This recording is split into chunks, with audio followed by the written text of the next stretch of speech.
Bang ding ding, trademark. He come out 6'7" tall. Bang ding ding, one star. Bang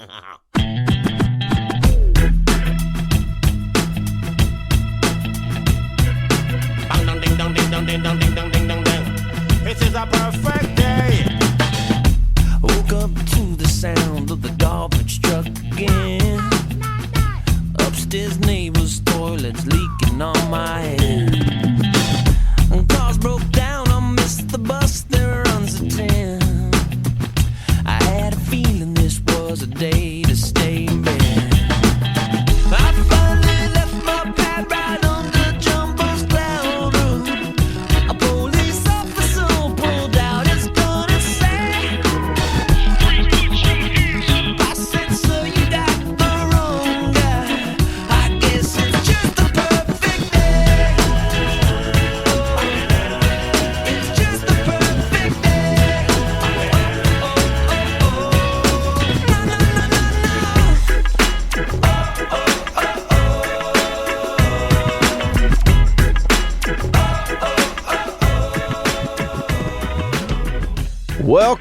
Welcome to the 2023 Egggy Awards.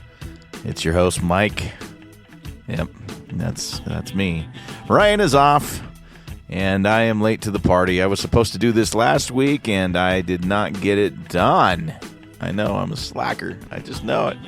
Anyways, if you have been listening to us for a long time, you would have recognized the intro. That was the whole intro we used to play back in the day. I went ahead and played it because, throwback. Why not? It is OPM. Johnny from OPM said we could use the Perfect Day song for our intro, and so we played a lot of it. Most of the song, actually, initially when we started, and then we kind of chopped it up to the newer, shorter one just to get it done quicker so you can get into the content. Anyways, Egggy Awards. If you haven't been a part of this in the past, what we do is we go back to our favorite interviews from 2023 for the last year and pick our favorite interviews that happened during that time. And it's really hard to do because all of our guests are awesome. And first and foremost, just thank you so much to everyone who has come on the show and shared your knowledge with Ryan and I and our listeners. So thank you. We're doing 5 interviews that we're going to play snippets of, and they're in different categories, 5 different categories. It's going to be best of show, so our top interview of the year, marketing, management, business development, and engineering. And we're going to play snippets from those 5 categories. And to start things off, we'll start with engineering. The one that we went with, as far as Ryan and I's favorite, is Basim Deghati, and he was episode 307. He is a software developer for GitHub, and if you are in this industry, in the software industry, you know what GitHub is. They are the repository for pretty much all software. They are the place you store your code. You check it out, you work on it, and you put it back up there. It's like the safety net. So if your computer crashes, your code is still there. You can check it out again and use it. His conversation was great. As someone who's aspiring software developer myself and working on my own projects, I reached out to him, and he graciously said yes. And we want to thank him for making the time for us. And without any further delay, here is Basim.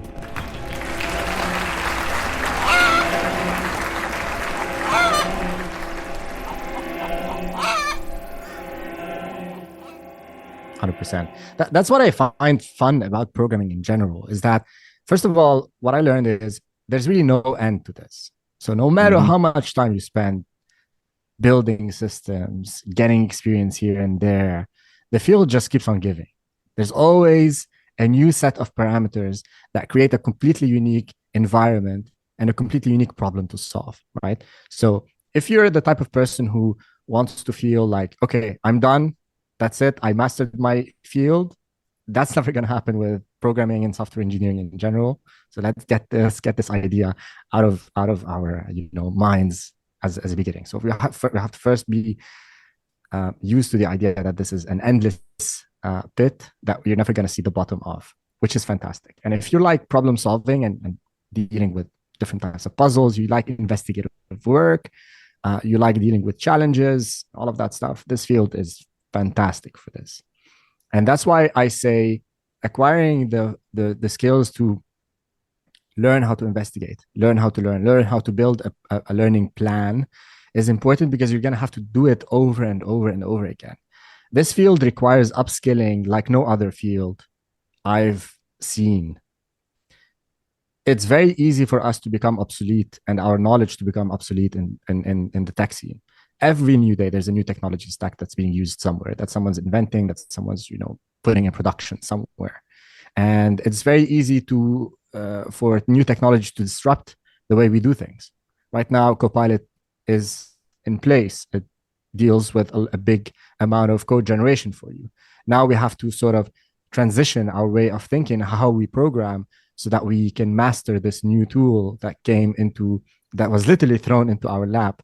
We didn't really bring it in. It's just like, it's sort of out there. And if you don't use it, you're going to fall behind. So you sort of have to you have to adapt very quickly. And you have to learn it. So this field is endless. And we have to be comfortable with that idea for us to be successful in it.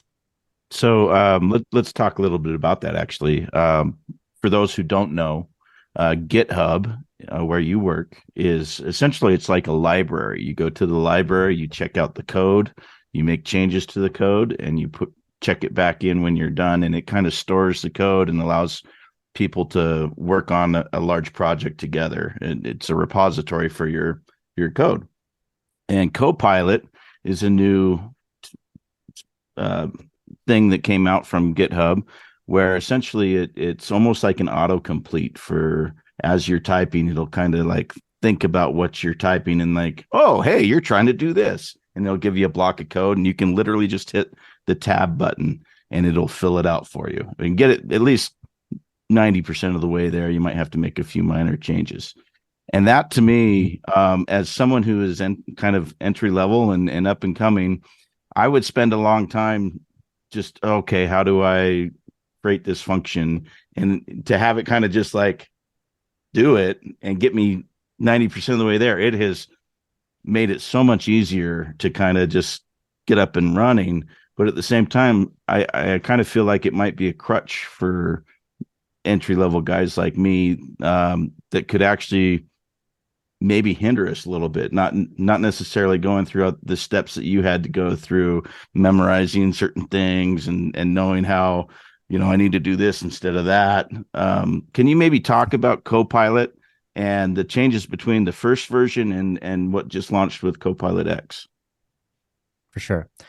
So Copilot is, I think it's going to be remembered as the tool that brought in that started the era of AI assisted coding.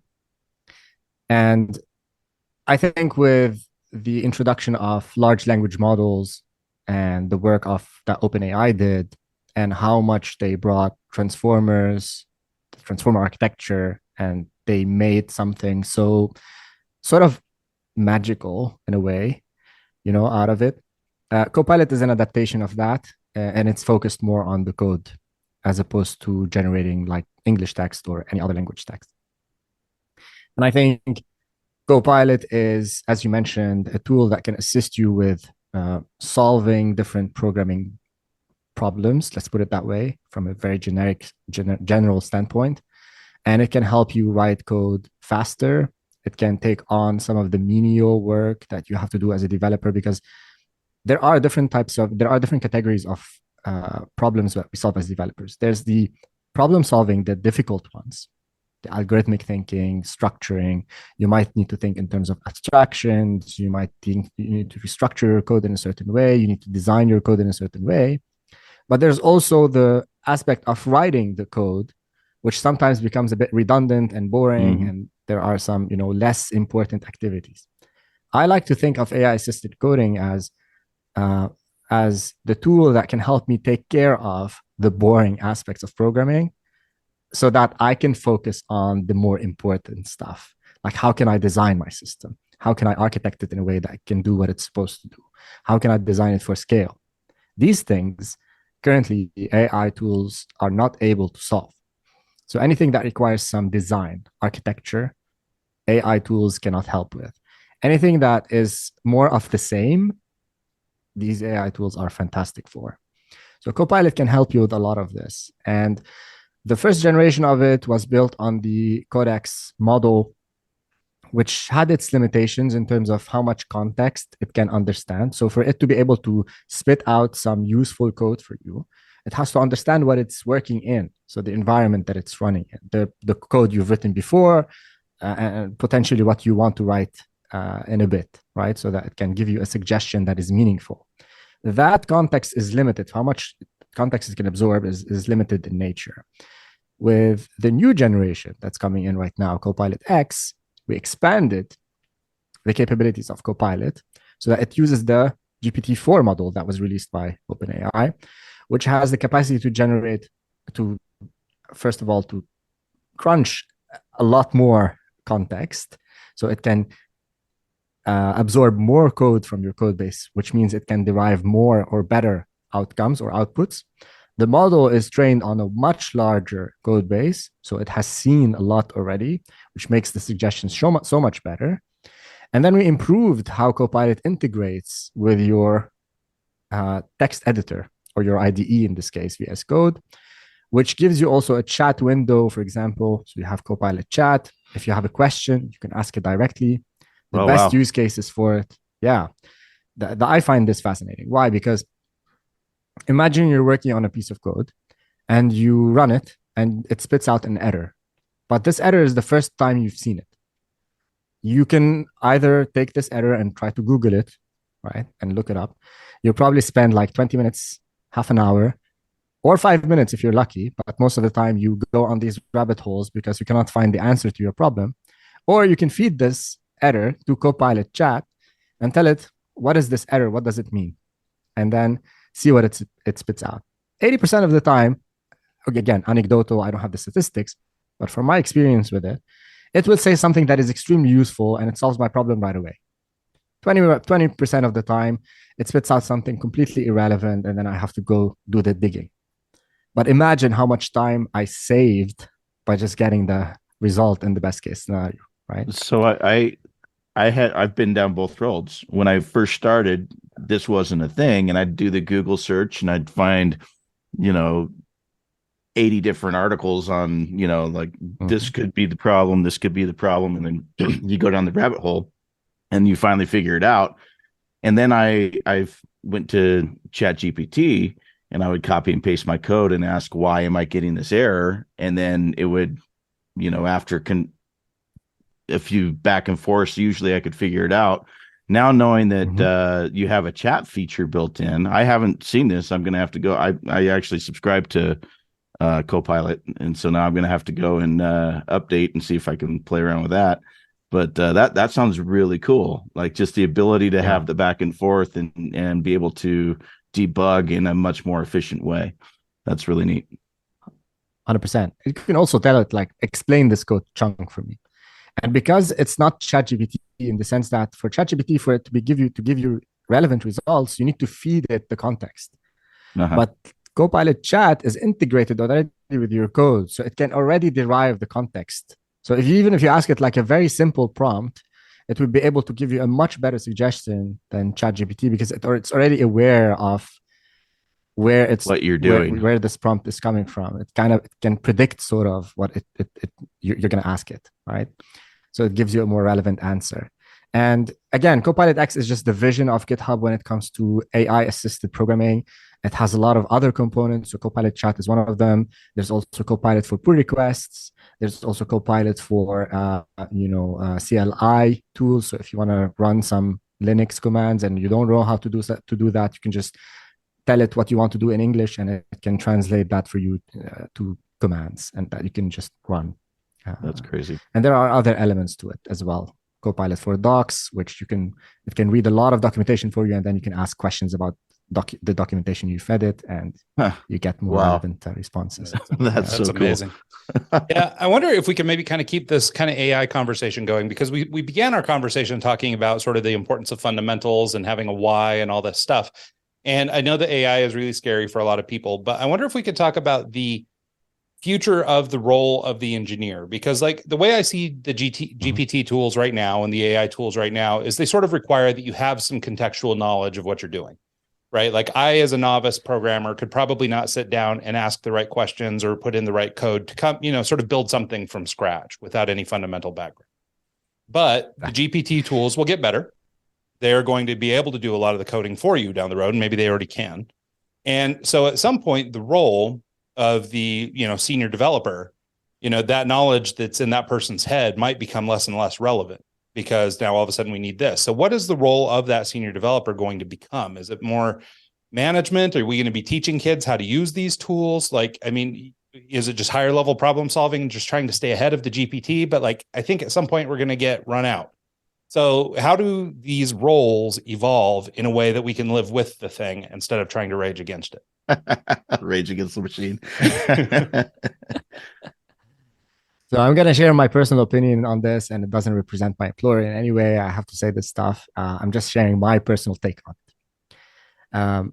I feel that the current fear of AI-assisted programming is unwarranted, just because I've been using these tools since when they first came out. And as an insider, we get access to these before they hit the market, and we get to play around with them for a pretty extended period of time. So right now, I've been exposed to these tools for about a year and a half almost. And I understand the limitations quite well. I know what they are really good at, and I know what they cannot do. And what I can tell you is people underestimate, for you to be able to craft a prompt that solves your exact problem, people underestimate the amount of knowledge you need to be able to say the right things for these tools to spit out exactly what solves the problem.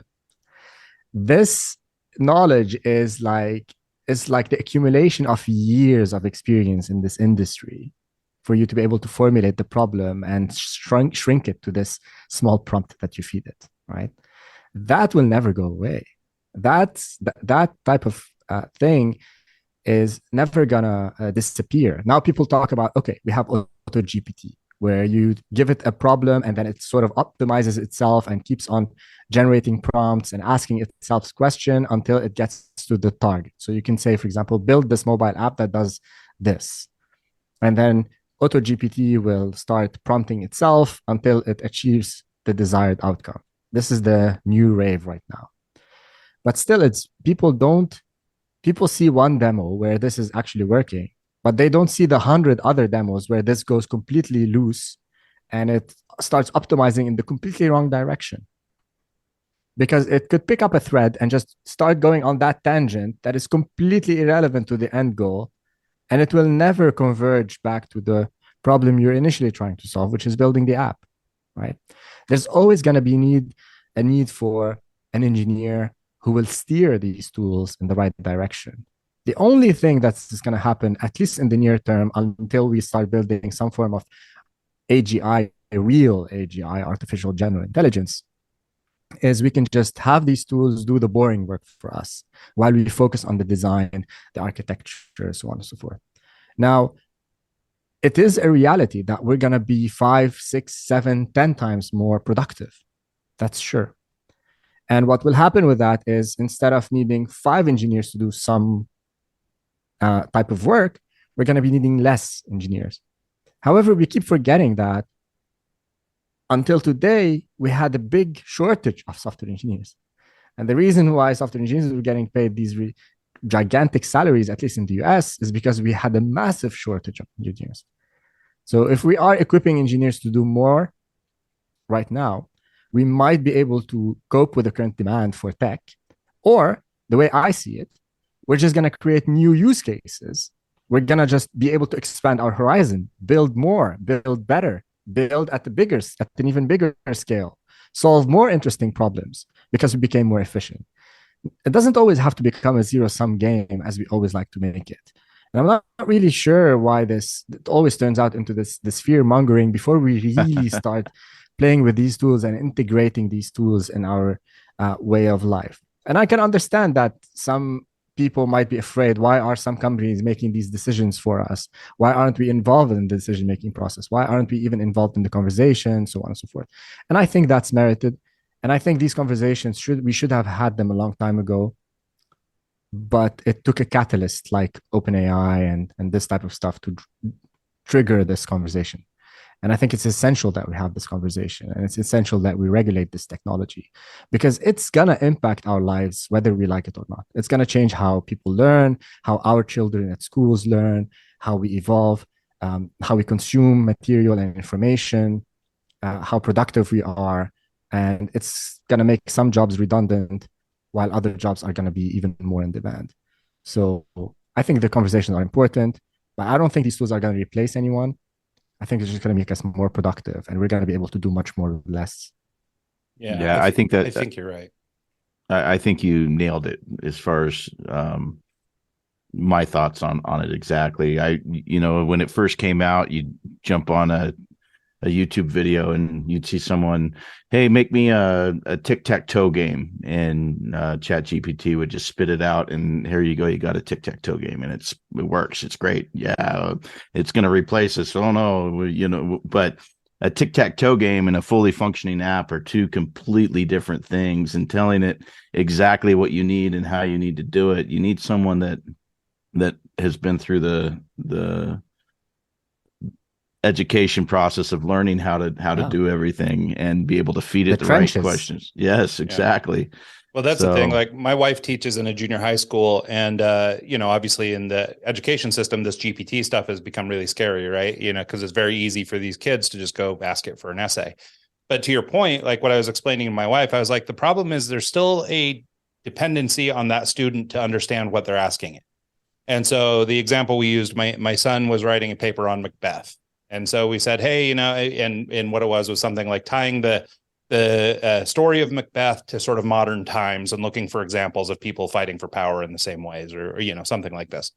And so we asked GPT for some bullet points. We asked it to put together an essay based on this, and cite some examples and all this kind of thing. And it put together a pretty good paper. Well, if my son looked at that paper, he wouldn't have had the context on Macbeth to read through it and know that what it was saying was right. The problem with GPT that I've found so far is that it's extremely confident, whether it's right or wrong. And so whatever it's telling you, if you don't have the background knowledge to understand if what it's telling you is accurate, you could easily be duped into thinking it's very smart. And man, this thing wrote an awesome paper.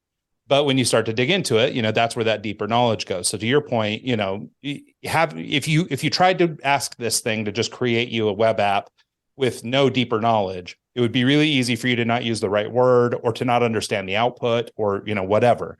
And so I really look at the GPT stuff as, or these AI tools as just that, as tools. They're the latest iteration. I work in marketing and advertising, and I have a background in design and graphic design, illustration, things like that. And a lot of, designers are threatened by, things like Midjourney and DALL-E 2 and these different things, because they can create assets for them. They basically can do the job, and or in some capacities can do the job. And so I think people are really afraid of them. But I think we have this over assumption of the adoption of technology. And when you're really into these AI tools or whatever, you sort of assume everybody is. But I think that just like any new and burgeoning technology, for the people who are in on it now, you'll be the guy who's the AI coach down the road, who's, got the background knowledge to make sure it's doing the right thing, who knows how to write the right prompts, who knows how to do whatever. When the next generation of people come through and they can't figure out how to make the GPT, or Midjourney or whatever, produce the output they want. So I think that, using it as a tool, just like Photoshop, or just like for you guys, a tool like GitHub, it's AI will be an integral part of the technology, but it's just one more arrow in the quiver, so to speak. 100%. I only look at it as a tool, and it's not always useful. Like, there are a lot of occasions where, okay, Copilot, now sit, let me do my thing, because what you're spitting out is nonsense. It doesn't make sense to my case. Yeah. And at the same time, the problems I deal with on a day-to-day basis with my team, you know how much code I write on a day-to-day basis as opposed to the other activities that I have to do? Probably 20% of my day is writing code. 80% of my day is solving other problems that allow me to write that 20% of code. So when people say we're going to replace software engineers, who's going to deal with all of the communication between the different teams in the organization? Who's going to deal with the design work? Who's going to deal with people who write the documentation? Who's going to deal with the folks who are going to take us to market? Who's going to deal with the business strategy? Who's going to deal with the product owners? I don't think that ChatGPT or AutoGPT or whatever it is going to do all of this work for us. Well, so we're not there yet. Yeah, and I think too that not all AI tools are created equally either. And so, like the example that I just ran into, I decided to try and use it for a design project I had. It was creating a poster for a May the 4th and Cinco de Mayo thing kind of put together, right? So a Star Wars themed Cinco de Mayo, basically. And so, and they had a really low budget. They didn't want to pay me to do a real illustration and take the time to create something and concept out some stuff. They're just like, we just need a flyer we can hang on the wall, quick and easy. So I went to Midjourney and I went to DALL-E, and I prompted both of them with the same thing, which is basically, give me like Yoda with, traditional Mexican garb and, Mexican food and all the stuff around. And the output I got from DALL-E was horrific. Like, I mean, it's the stuff of nightmares. And then the stuff I got from Midjourney was really strong. Like it looked great, and so I was able to come up with this cute little picture of Yoda, with all his taco stuff around, and it was awesome. So, I mean, so it was a really cool application of that technology. It saved me a ton of time, and the output was good, right? So as a design person or somebody who's selling a design asset, that was great. It's a really good tool. Another example, just for the same client, actually, I was doing or needed stock photography. So I was able to go to Midjourney instead and tell it what I wanted in a stock photo. And with the right range of prompts, I was able to generate the photo that I wanted instead of spending hours shopping some stock photo site. So I mean, so I can see that there's a lot of practical uses for these things, but I can also see, just between those two tools, for example, I mean, where Midjourney is at versus where DALL-E is at, like, it's not there. Like they're just not even the same thing. It's a world of difference. Yeah, for sure. I mean, a lot can go into the design of these tools, and there are a lot of tweaks and a lot of optimizations that you can do. And without getting too much into the technicalities, there's a secret sauce that can come into play that allows you to have this better yield on one tool rather than the other. And it's very important the data you train the tool on, right? So there's a lot of controversy about Midjourney, for example, that it's sort of ripping off other artists' work. This thing it's able to generate, it's not really coming out of the blue. It's been trained on other people's material in a way, right?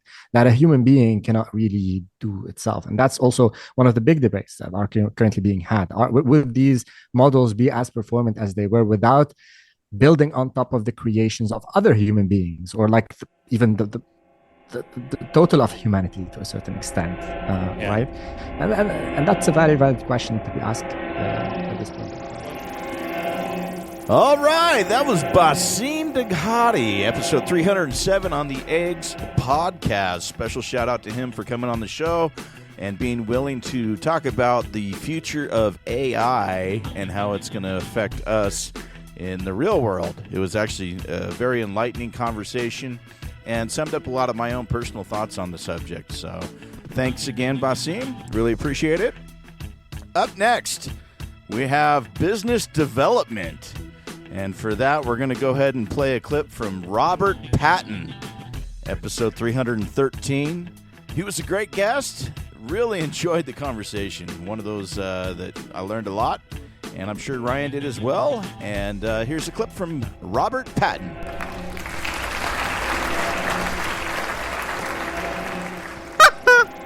And as you sort of described, there's loads of different instances, and every single day we're met as a business owner, as a financial, or as a business leader, we're met with loads of different things that we have to ultimately make a decision on from who we're going to ultimately be working with. I mean, every single one of us has, I would imagine, and if you haven't, good on you, but I would imagine the vast majority of us, at least in service-oriented businesses, have said yes to a client that we had that red flag during the sales process of we probably should say no. They're going to overrun. They're going to not be the right fit. We're not going to enjoy this work, but we say yes because of whatever sort of internal monologue that we are telling ourselves of why we have to. Financial reasons.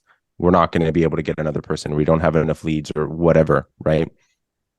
And largely to me, the way that I would look at it is what in that particular client, if I were to spend the time that I know that I'm going to be going over, I know that I'm not going to be able to charge the amount that I should. If I were to actually take that time and invest into what I need for the business to be able to have more leads, to have more clients, to be able to improve that system, improve that process, how much is that going to have long-term investment or long-term output to the business? And this largely is one of the biggest problems that I see with service-based businesses and agencies, is that we're not investing any time back into the business. All of our time, 80, 90% of your time is served to the deliverable, to what that scope is. And ultimately, you're not spending any time growing the business. You're not developing leads. You're not developing your team. You are the hinge point, and ultimately, you're creating your own glass ceiling. And do you want to make that world a reality by saying yes to everything? And the thing that I asked myself, and this is something that I forget exactly what book it's from, but it's either a hell yes, and if it's not like, I want everything about this, I love everything about this, this is something that's going to really feed my life, make me happy. If it's not a hell yes, then to me it's a hell no every single time. So I would rather say no to something. I think that's Simon Sinek. It's Derek Sivers, I think, is the guy. Okay. Or at least he ripped that idea off. I know there's a Derek Sivers book. We're all over the book. It was someone. Yeah, for sure, somebody. So thanks to whoever that was. But I think that's a good attitude, right? This idea of, either get excited about it or don't do it. And, it's funny because I complain all the time to my wife, like, she's a school teacher. She just got off for the summer, and she's like, hey, maybe at lunch you could do this. And I'm like, what's lunch? Who gets a lunch? She's like, Ryan, you work for yourself. Take a lunch. Like, you don't have to ask anybody, just leave, but even just, my first impulse was, no, obviously I can't break for lunch. What are you talking about? I don't have any time for that, and so it's so funny how just, to your point about, hell yes or no, I was like, no, I'm not going to lunch, but I should have been saying, hell yes, there's an opportunity to go to lunch. And so now, granted, that's not a very favorable business outcome, but it probably does more for me mentally, which will leave me more prepared to work the rest of the day, and so on. So I think getting excited about stuff or just not doing it is not a bad way to look at it. I'm going to disagree with you that it actually doesn't have a direct business impact for you to have said yes to your wife and gone to lunch, because it actually is starting to have you have less time available to make a different decision. Because that's going to force you to delegate something that you otherwise would have held on to. That's going to force you to reduce the meeting times that you have available to yourself that afternoon. And it forces a decision upon yourself of what you're going to have to do differently that day. So one of the biggest impacts, and my husband, in my own journey, I was working like a lot of agency owners, working 80, 90-hour weeks. My eyes were open. I was working, and I hated my life. I was successful by, business measurement, right? I had a good amount of revenue, large amount of profit, and I was happy about all of that piece of it, but I wasn't enjoying my life because of it, right? Like, I had all the money, but no time to spend it. And the first sort of step that I had to take was, I was obviously having a negative impact on my marriage and on my relationship. And I started to put, hey, what actually is the thing that I have to do to invest back into my marriage and to my personal life? And so I sat with my husband and I asked him a very blunt question of, what do I have to do to have you not leave me? Because I know that I'm not spending any time with you. I largely have turned this marriage into a roommate-oriented situation, really, rather than an actual marriage. And set some parameters in place, which forced me to make different decisions. I had less time available, so I used it differently. I delegated more. I let go of more. And ultimately, it had tremendous impact, not only to my personal life, but ultimately to the business as well, because now I was able to take on more clients. I was able to have more impact because I was thinking about things differently and how I actually approached my time and my day, reducing meetings from 30 minutes to 25 minutes or from 50 minutes to 45 minutes, and just continuing, how do I save a little bit here and there and just shave off some time to get more done in a day. Yeah, no, I think that's a great point. And I do appreciate the little therapy sesh too, because, we're getting even more value out of this one. So my wife will not be listening to this episode though. No, but I will, I'll start showing up and then I'll take all the credit for it. So it'll work out. No, I think that's it's interesting because it's so counterintuitive, right? I think so many of us think that we need to work more or spend more time or whatever. And I think your point about decision making is really interesting. And it's funny that you're saying this, like just an hour before we got on the show here, I was watching a YouTube video, this guy talking about some secret he learned about, life, but through creating art. And one of the metaphors he used was basically this idea that, sitting down to a blank sheet of paper is really challenging, right? The sky's the limit. You can sit and draw anything. So most of us get caught up in some sort of analysis and just don't do it. Instead, by setting some sort of parameter. So in his case, it was drawing ibises. And if I remembered the guy's name, I'd give him a shout out. But anyway, he was drawing little birds. And but this person who he looked up to as a mentor had encouraged him, just draw the same thing every day. Just sit down, draw a bird. That's your thing. You draw a bird every day. And the point was not so much about drawing a bird every day, but what it forced him to do was sort of put rails on an otherwise just, wide open world. And it removed all that sort of paralysis that happens when we get caught up thinking, right? It removes the need to sit and ponder and guess and wonder and all that stuff. It just sort of puts you on a path. And so I think your point about, by actually working a shorter day, and making time for your family and children and whomever, whatever you want to do, or just time for your hobby or time to read or whatever you want to do, by forcing your workday into a smaller box, you are forced to make decisions that will move you along more quickly. And I think it's counterintuitive, but I think it's also genius. It definitely feels counterintuitive, especially when you're in a place where you don't feel like you have time and that you have all these goals and you have to do more, right? And focus is 100% the key to being able to have the success, that thing that you're looking and striving to accomplish. And I'm pretty sure it was Steve Jobs that said that success isn't about the yeses. It's actually more about the no's, that I'm as equally proud of the work that I accomplished as I am about the things I said no to. Yeah, sometimes saying no to people is the hardest thing. I get a lot of people hitting me up for audio engineer work and they don't have a budget. And for the first little bit, the first year that I was doing it, I was going to open mic events and I was, donating my time and just trying to let people know that I'm around. But after people knew that I was around, they're hitting me up for other gigs, trying to get me to bring my own gear, trying to get me to do all this other stuff. And I have to say no. I can't say yes, even though I'm available, even though I have the time. I have to put some sort of a value on my time. Or people will walk all over me, and it's even though it's not necessarily a business, it's a passion. It's something I love to do. I'm very picky and choosy on the people I say yes to. If it's an artist that they have a song that I like, a song that they perform that's really good, and I want to capture that moment, yes, I'll do it. If it's someone that just needs a sound guy and needs a sound system for an event they're doing and there's no money involved, I'm not going to go and do it.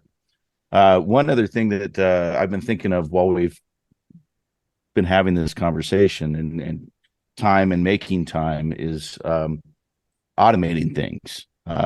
This year for my weddings and stuff that you probably don't know much about my work. I'm a performer. I do weddings. I provide sound systems, and most of my events are pretty high dollar events. Cool. But the back and forth between the clients is a big hang up, getting all the information for the venue, for the songs they want to have, there's a lot of back and forth. And this year I sat down and I recorded a 15-minute YouTube video, a screen share of my process of what I do, how I do it, why it's advantageous to do it that way, and explaining it to the client.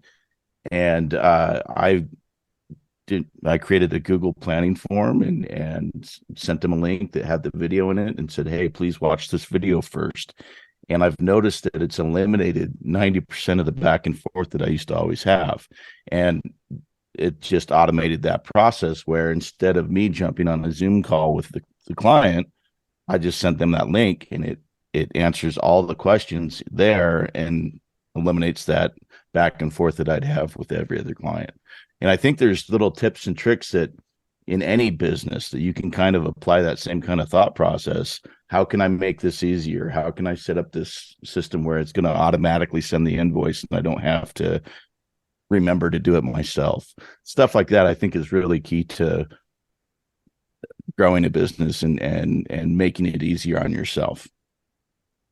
So I 100% agree. There was quite a few little tidbits that I thought would be of value to hit. One of the things that I would say, and I always ask this question, I'm fat kid at heart, right? I want to have my cake and eat it too.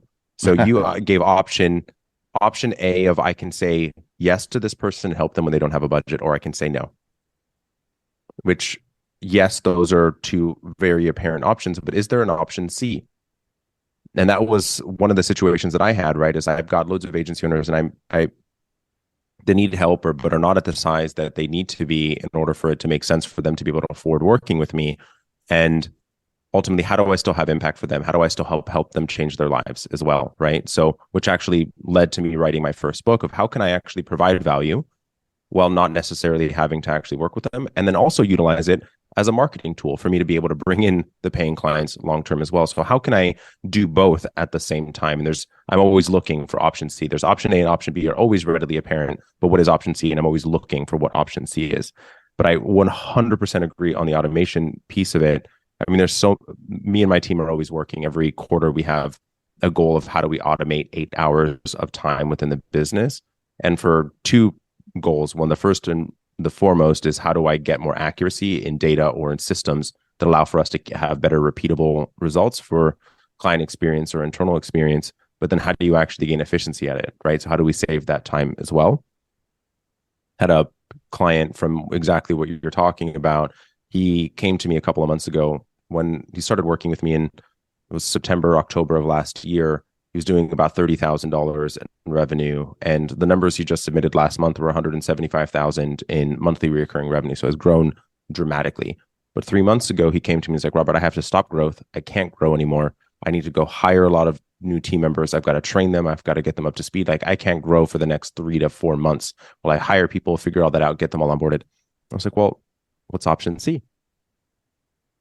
Option C that we came up with was the automation thing that you were just talking about. How do you automate the onboarding process? How do you gather the information from the client to allow for everyone to have 100% of the information when they go to do it? I mean, you lose so much time starting and stopping as you were describing.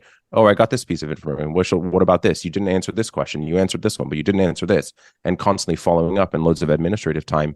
And so he was able to actually save 40% of the amount of time that he had across capacity across the business by automating his entire onboarding process from forms to videos to systems that allowed for them to understand, and then changed his sales process to allow for them to understand this is how you're able to get it for this price point. This is also the more information that you actually fill, the more time that you spend on this particular document, on this particular piece of information that you provide to me, has a higher likelihood of us being able to actually accomplish the outcome that they're there for as well. So in your example for a bride and groom, they want to have an amazing event. They're investing loads of time and money into this event. It's also a celebration of their love and commitment to each other, and want to have a phenomenal day. If you were to position it, and if you spend the time to do all of these items, we're going to ensure that you actually have people on the dance floor. You're going to have greater engagement. You're going to have so much more fun the day of, so you can actually spend time with family and friends rather than dealing with X, Y, or Z on the day of. So you get motivation, excitement, engagement in it. One thing that I've noticed too, as well, is by automating the system, it also kind of sets the rules in place. It tells the clients, this is what I expect. This is what I expect from you, and what you should expect from me.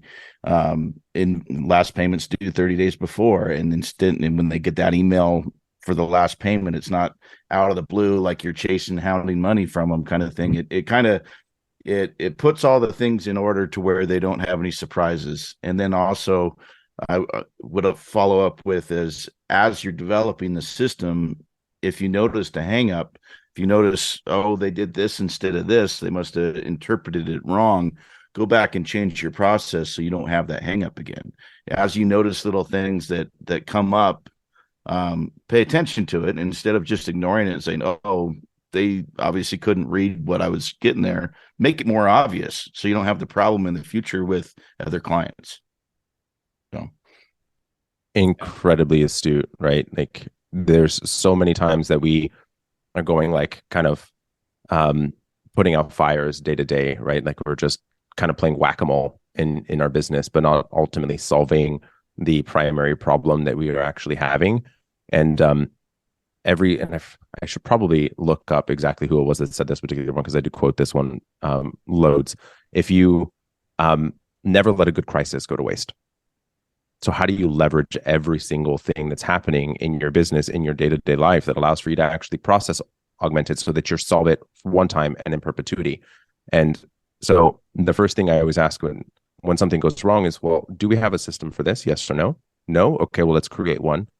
Would the system have actually solved for this problem? Yes or no? No? Okay, well, let's augment the process so that it'll solve for this problem. And those are always the first two questions that I ask in every single issue that comes up in the business. And all right, let's go and do that and spend the time investing in actually creating that system so I can solve it in perpetuity. Rahm Emanuel, according to Google. Thank you.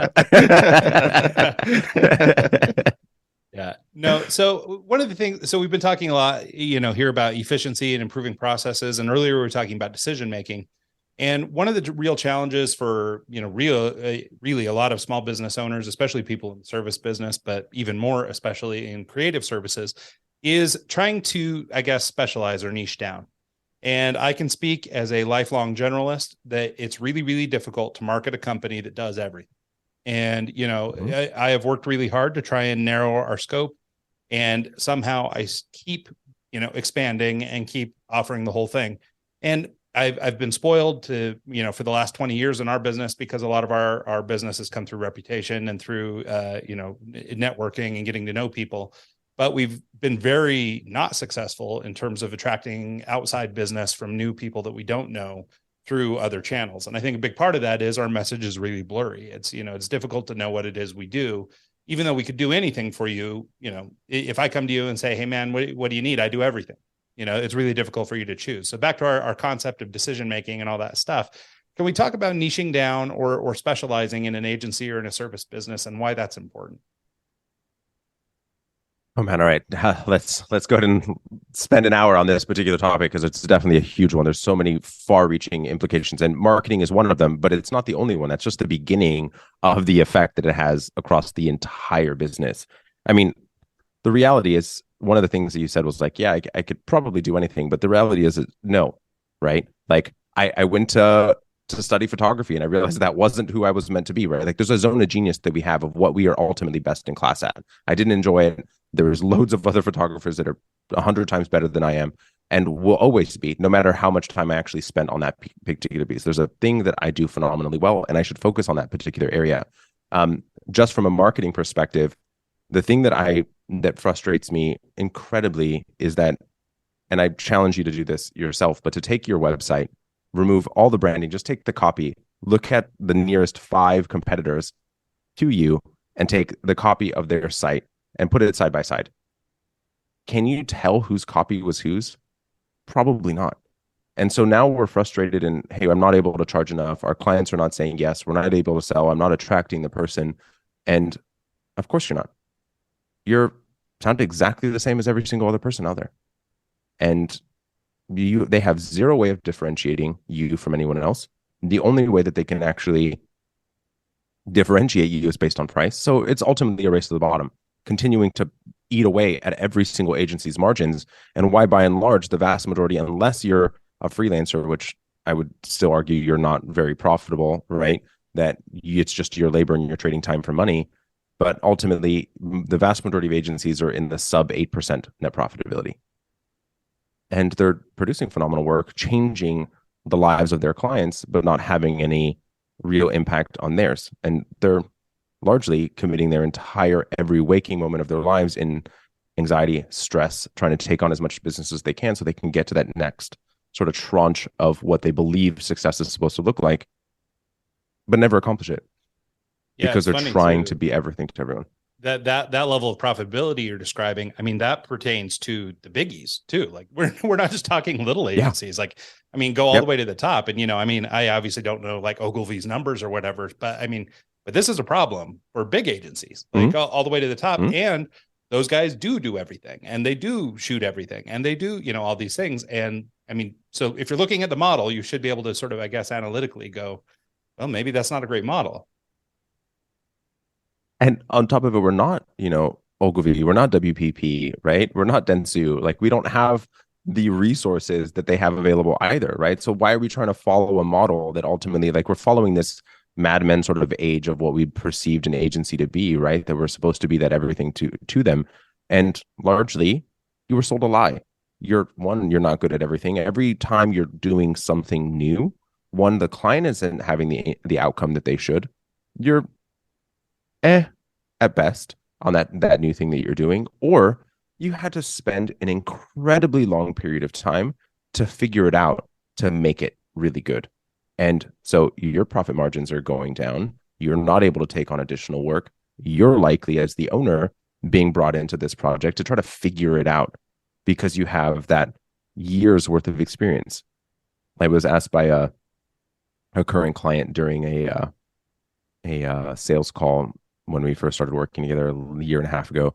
And the question he posed to me was, "Hey, Robert, so I've got 30 years of experience in this industry and 30 years of experience doing this work. How are you going to help me get my team to have the equivalent of number of the years of experience in a short period of time?"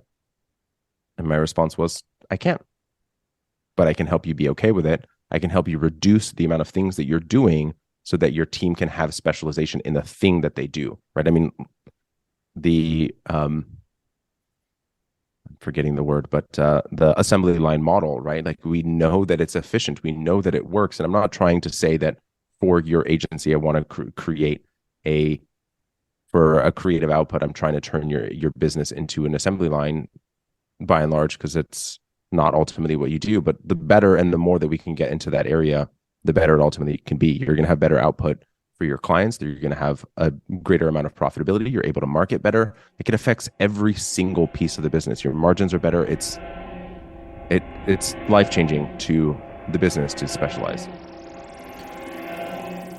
All right, that was a clip from our discussion with Robert Patton about business development. We discussed systems and setting up automation to make things work better for you and help your business just move along without the need to do everything yourself. Really enjoyed that conversation. There's a lot more to it. If you want, you can go back and give a listen to the whole thing. It's episode 313. There's probably a whole nother half hour, 40 minutes of good conversation in that episode. Coming up next, we've got a clip from Kurt Uhler, episode 325, and the award, the Egggy Award for this one is in the subject of management, business management, whatever, just management in general, because he is good at it. And this conversation was hard to clip out a section and just not play the whole thing. Because if I could, I'd just hit start at the beginning and let it play through and let you listen to 5 whole episodes for the Egggy Awards. But I guess I have to take a section out and play it for you. So without any further delay, here is a clip from our conversation with Kurt Uhler, episode 325 on Eggs, the podcast.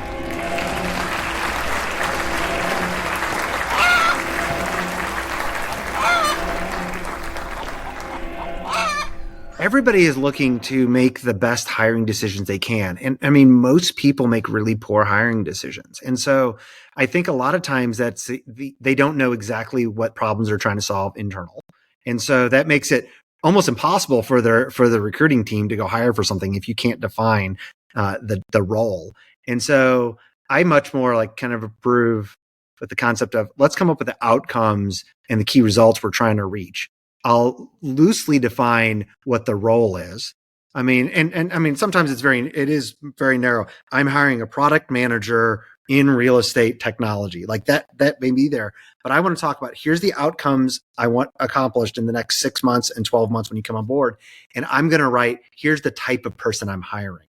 I want somebody who believes in healthy conflict. They have a bias towards action. They have strong opinions held loosely. Never come to me with a problem unless you actually have a strong opinion about what we should do or options we should be looking at.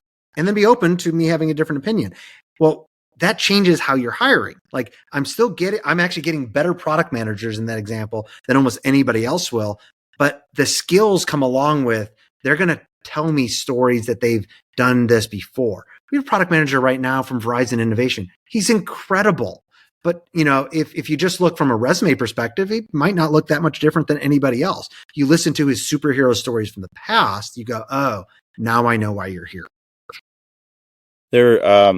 I'm listening to Steve Jobs' autobiography right now, and there's a guy that he hired that interviewed horribly. He went through the interview process. Steve was like, "Nah, ain't gonna happen." And the guy went out in the lobby, and he was kind of waiting for his ride, acting a little dejected. Steve came over and was like, "Hey, it's all right, man, no big deal." And the guy was like, "Can I just show you this one product that I was working on? I didn't get to show at the interview." And it was the toolbar at the bottom that pops up and does the mirror kind of effect. And Steve saw that and instantly hired him on the spot. And even though that the interview didn't necessarily go well, he saw that and knew he wanted that in his operating system and hired the guy from just based off of that. He's also the guy that developed the infinite scroll on the iPhone. And so it was kind of like, it was a really cool, story of like, yeah, you might not interview well, you might not be the person that he thought he wanted, but he ended up being the person he needed because of the product that he was able to implement. And he knew the experience he was trying to get to. Yeah, exactly. Yeah. Well, to your point, so many people don't know that. So right. Well, and if you don't know where that's at, one, it's hard for you to hire the best people that are going to help with things. But when you cannot define ahead of time or early on what outcomes and results your company is trying to reach, or what your team is trying to do, from a design perspective, this is the outcomes and results we're trying to drive as part of the company's overall outcomes and results. What happens is you get really poor leaders and managers internal. And so, and everybody's going to fail at their job.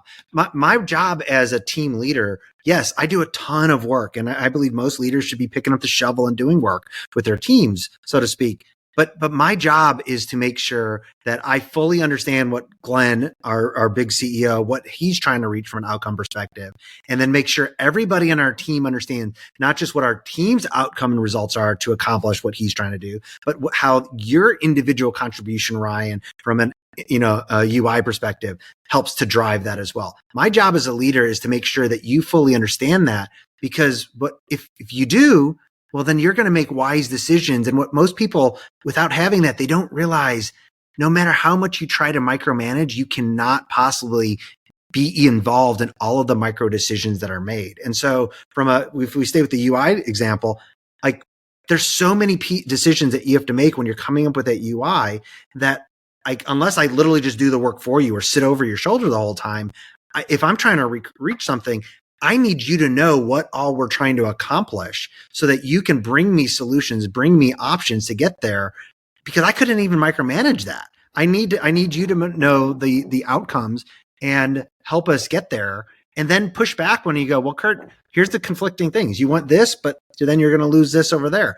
Making sure everybody is 100% on board with the outcomes, it forces healthy conflict that should happen in innovative companies. And that's the same thing, whether or not it's at a big technology company, and that's what I'm doing right now is technology, or if you're in an electrical company and you have a 15 van, electrical company. Well, you're trying to grow, you're trying to solve things. You need people to understand why it matters that they let you know when they're about done with the job. So you can, otherwise people are like, man, I mean, Mike's just he's on my case again. He's making sure that I'm not going over to the donut shop or something. No, I'm wanting to know when you're going to be done so that Ryan can call the next client and let them know that you're on the way. And so they can finish up whatever Zoom call that they're doing. If you know that, you don't feel like I'm micromanaging you, but if I don't explain that to you, if I don't explain the outcomes, the whole world shifts and the businesses fail. Yeah, no, I think that makes a lot of sense. So one of the things that I learned about you, and you've talked a little bit about it in this story, but also just in doing research for you, is that you're a big advocate for servant leadership and this idea of servant leadership. I suspect that a big part of your formation like that came from strong mentorship early on, which is what you were sort of mentioning earlier with working, former Disney execs and these kind of people. So as you start to, become more of a leader yourself, and you start to mature into that role, how important, or I guess what part of your job do you still do today that is sort of in a mentorship capacity? And like, what kind of value do you place on mentorship versus, let's say, traditional education? I am not a proponent of most traditional education.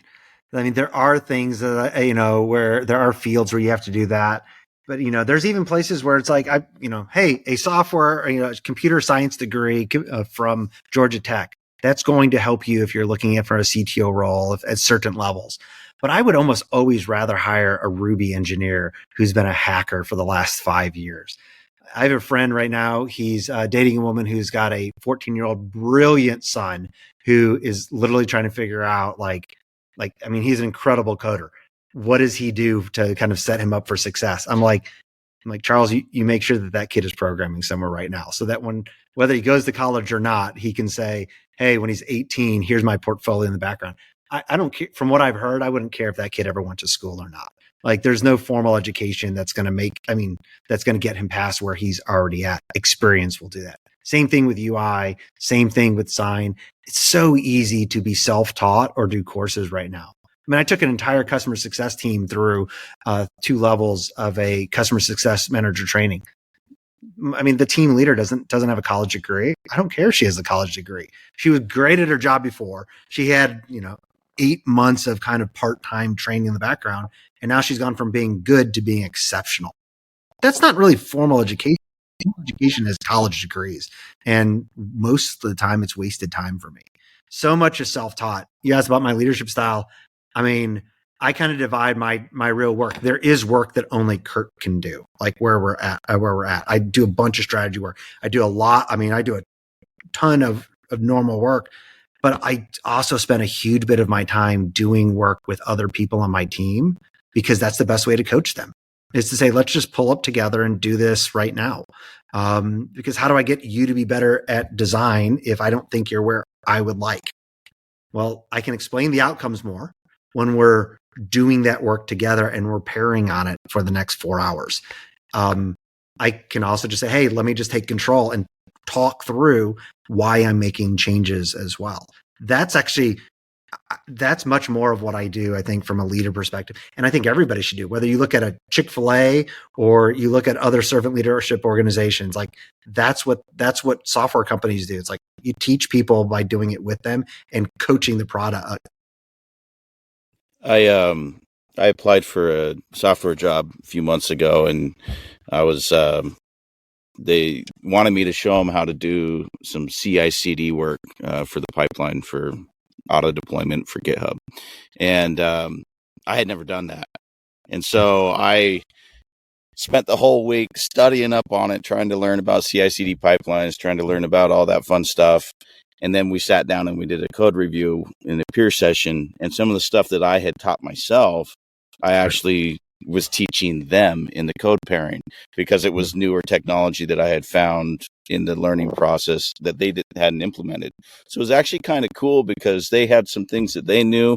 And even me, as a new person that didn't really know much about pipelines or any of that stuff, I was able to kind of teach them, hey, this is something cool that I found. And then they asked me to go in deep about it. And I'm like, I can't. I learned about it yesterday. That does sound, though, like the range of expertise that we were just talking about, right? And I think that this is also probably just education, right? Because, I mean, even if you are college educated, right, not every kid comes out the same. They don't all learn the exact same bits of information or retain the same bits or apply the same bits in the same way. So I think your point, Mike, I mean, I have come from a similar background to you in that I'm largely self-taught, like we were talking about earlier, kind of growing up through technology developing. And so I have really deep experience in a lot of different ways, but the way that I approach a problem might not be the same that somebody that was just trained or took a course or something, for example. Right. Well, the code technology is so much. Yeah. Oh, go ahead. Sorry. I was technology just going to say that I'm done. things are moving so fast with technology, and technology impacts almost everything. And so, like, take 4 years and go to school and put that up against somebody who's been playing with Chat GPT, or there's so many AI design technologies now. And it's like, look, I don't need a junior programmer to do a lot of Python stuff. I know people that are leading enterprise SEO for Fortune 500 companies that before they would have been going to the engineering team for things, and now they're feeding their requests into ChatGPT basically, and they're getting back Python scripts that they're then handing back over to an engineering team to do things. And it's like, well, I can do the same thing with design. I would take anybody who's been experimenting with AI. I mean, I'm showing real estate agents right now. I'm running a mastermind with like 500 real estate agents. I walk through and I show them, look, here's how, and I gave them the prompts because you can share so many of the prompts as well. Hey, you don't need to go hire a junior marketer anymore. Here's the prompts to go out and create a year of social media content in the next 2 hours. And then here's how to batch schedule that or plan it and then schedule it out. And they're like, by the way, you shouldn't be scheduling. You could, but you could hire somebody for $5 an hour to do that, from a VA perspective. But you can use ChatGPT, use your own knowledge. And like, that person is so much more valuable than somebody who comes out of college with a 4-year marketing degree or has been doing marketing for 4 years, but hasn't been playing with any of the new AI tools. Like AI from a writing perspective, it's like, if you know how to use it, it's incredible. If you don't know how to use it, you're going to have a really poor result and you're going to think you're on the newest trend. Same thing for design or anything. Yeah, no, I think that's right. So one of the things I want to decide to sort of dovetail off of on the mentorship thing is because I know that you've spent a lot of time investing in companies and being surrounded by startups and young entrepreneurs that are trying to develop ideas. I wonder, I mean, one of the biggest struggles that I think a lot of them have is they have this great idea, maybe they start getting their business, but I want to ask you, this is a broad question, but as it pertains to membership, can anybody scale? Meaning, is this kind of ability to grow a company in the way that you've described or the way that you've shown in your experience, like, is that available to everybody? Can they learn those skills? Can they become that? Because I think that there's this thing where a lot of young entrepreneurs get trapped in this cycle of reading every book and watching every YouTube video and trying to learn all the tricks and all these things. And then when it comes time to application, they never actually cross the precipice. And I think some of that is just confidence and you don't know where to step if you don't have maybe a good mentor. But I wonder, like, is it actually open to anybody? Could any, can people do this, or does it require exceptional people to be able to grow a company? Anybody can do it, especially on the scaling perspective. Anybody can set up for scaling, whatever industry they're in, even. But it often does take a mentor for a lot of people because we're not trained in it. It's a really simple process. Like, you need to plan what you're going to do. You need to document the things that are repeatable into systems. And you need to have a regular plan of review that says back, did I actually do what I said I was going to do? Too many entrepreneurs, heck, too many people that are product managers just at really big companies or software engineers, they're doing. They feel the weight of all the things they feel like they need to do. And so they don't document anything. And the problem is, you're never going to scale that way. It is possible that if you're just always doing that, you might be the 1 in 100,000 that lucks out and becomes Zuckerberg and comes up with something. But I mean, the success rates are horrible. I mean, I've written angel investment checks. My wife and I have different risk tolerances. I don't write them anymore. It's like philanthropy, basically. I mean, the failure rates are high.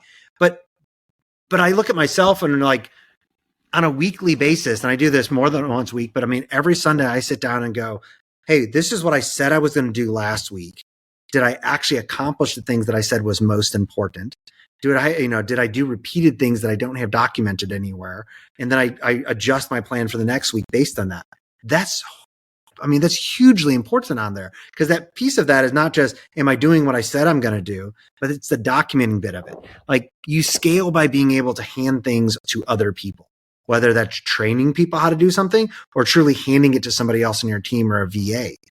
And so to be able to do that, how do you hand something to somebody that doesn't sit next to you all the time? You need to say, hey, if you're a real estate agent and I walk through the process I just did, you need to have a Google Doc that says, here's the steps I do with links to those tools that do that, kind of an SOP. Well, the same thing if you're an electrician, how do you schedule appointments? If you're a UI person, what steps do you do every time an assignment comes in? Well, you should be going back to the product manager and saying, hey, what are they trying to accomplish? What goals are they what problems are they trying to solve? Because they just say, hey, I need you to come make the design do this. All right, that was Kurt Euler, episode 325 on the Eggs podcast. Thank you for sticking around this year. We've been doing it for, I think, 5 or 6 years now. I mean, 300 and some odd episodes is a long time. We've been through a lot. And if you've been listening since the beginning, thank you. I know Ryan and I really appreciate it. So, yeah, thanks a ton. Up next, we've got Chris Carr, episode 294, for the topic of marketing. Here we go, Chris.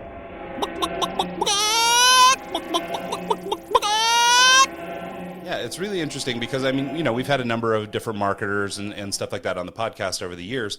And, you know, we've talked inbound, we've talked outbound, we've talked, you know, sort of traditional marketing. And even kind of recently, you know, we've had people on the show and we ask, you know, kind of what's next or where are we going or what are we doing? And a lot of the advice is still pretty traditional. You know, they're not really getting into stuff like AI and things like that. So I think maybe that would be a good area to start our conversation. And sure. Do you mind talking a little bit about just sort of your approach or how you think the future of marketing might sort of shape up with AI? I think there's a interesting thing going on in society where people seem to be kind of afraid of AI, like it's out to get us. And so maybe if we could assuage some of those fears, but sort of see how we might work with our robot overlords in the future. You're not kidding. Well, there's two different directions that I can go. The first one is obviously in the realm of ChatGPT and content writing and the impact on that. And then I also do something called programmatic advertising. With programmatic advertising, I use AI technology to look at all of your ads, to put it into a system, and it basically the best ad for the best audience at the best price wins. Can we start with that? Actually, that actually kind of just really piqued my interest when you said that. And so and so programmatic advertising is deals with the open internet as opposed to just, when we think of advertising, a lot of times we think of the things that are dealing with the Google network and Facebook and some of the traditional markets that we call walled gardens. And with walled gardens, as much as they are such a value to us and they really allow us to get the right message to those clients, what you don't understand is that so much, well, what most clients understand is that so much of the intelligence and the reach and the targeting is controlled by the overlords that run them. And what I mean by that is that Google and Facebook and these other companies, they want you to get that audience, but they also are sort of holding critical information back that's not going to let you do some of the things that you would be able to do in a programmatic environment. And so what you would think is you're like, oh, wow, well, they own the lion's share of the, of the internet. Well, the reality is that the advertising platforms that only own about 30% of the World Wide Web.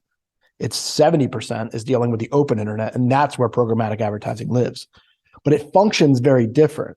And so a lot of times people will say, well, what's better? And I would say, well, what's better, a saw, a screwdriver, or a hammer? Because they're different tools for different purposes. And what programmatic advertising will do is it'll allow you to get very hyper personalized on your targeting. And so that's where it's really cool, because it'll use data assets that aren't even like from the traditional sources. So it's been scouring Dun & Bradstreet and all of these major big data warehouses to understand your targeting. And when it knows that targeting, it's able to really, really, really dive in and get to a spot where its footprint is very different. So let me give you a case study or an example. So I had a client and they did two things. One is they had traditional billboards, and the other things that they did is they put billboards in football, baseball, and soccer stadiums. Right. And so what they do is they have a product that when you grab their product, it scours all of your social media and it sends you messages. Basically, it scours your social media and it says, these are the harmful posts that you've posted over the last 20 years. You should clean these up because these harmful posts might bite you or your company in the oncoming years. If someone drives by that billboard, what programmatic advertising can do is it can say, hey, anybody who's gone past this billboard 2 times should get messaging on their phone or their mobile device that's identical to that billboard that's going to follow them around with classic retargeting. I've actually heard of this where, say, for example, you go into a restaurant and connect to their Wi-Fi. Now you're getting served ads based off of that. Yeah, I don't even need their Wi-Fi anymore. The other scenario here is that the targeting is so good that it uses content AI, which basically looks at what is the content you viewed before you ever went into a building or something like that. And so when you go and you go into a stadium, if I'm in the cheap seats or just basically normal seating, and I see the company's called Life Brand, when I see their ad, I would say to myself, hey, you know what? Maybe I should get Life Brand for me, the person. But the executives who are in the executive suites, when they leave, they get ads that say Life Brand would be great for your business. So you can get that niche and actually determine if they're, ballers or if they're just Joe Schmo. I know everything about everyone. The targeting is, I would say it's about 3 to 5 times stronger than the data that I get from social media advertising and traditional Google advertising. It's unbelievable. Well, is this a proprietary thing that you built yourself, or is it something that's available? No, I mean, they're widely known as DSPs. Okay. Yep. But the technology and the approach matters. Now, the other thing that you would say in this advertising thing is that before you used to do cost per click, a lot of these, specifically in the native space, will do what's called cost per engagement. So when they click on the ad, they have to stay on your website for 15 seconds for you to have to pay, as opposed to someone who clicks and then bounces. I'm assuming that's more of a premium fee structure based off of that, though. Okay. Yep. The reach, the reach allows you to. I'm sorry if I'm talking too much. I know. Ryan, no, you're good. You're totally fine. Yeah, I can hit you on your phone. I can hit you interstitially. I can hit you on video, but I can also hit you in your podcasts. I can hit you on your connected TVs. I can hit you on radio. Anywhere that is digitally connected, those ads can follow you wherever you go. Yeah, no, it's pretty incredible. I remember I went to a conference on sort of like when retargeting was the big hot thing, right? Uh-huh. And I remember them talking about, they were able to sort of make educated guesses about 10 or 15 steps ahead of you, just based on your search history and various things that you could sort of collect in a pre-AI world, right? So it was IP addresses and locations and things like this. Mm-hmm. And so it's interesting. I mean, that was maybe 5 years ago, 6 years ago. And so it's interesting to see how far that has moved. And like, even in my own realm, like I had gone to a website. I can't remember what it was. I'm getting into watches. So it was something watch centric. Mm-hmm.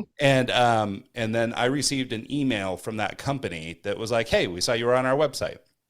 And I thought, wow, you were really able to put that together.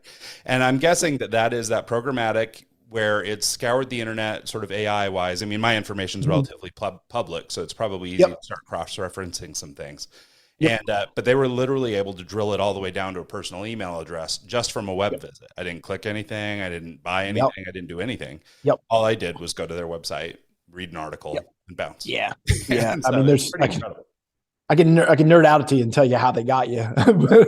Actually, could you do that? Different ways they got you. Yeah. How about you go down that rabbit hole? Because I'm interested.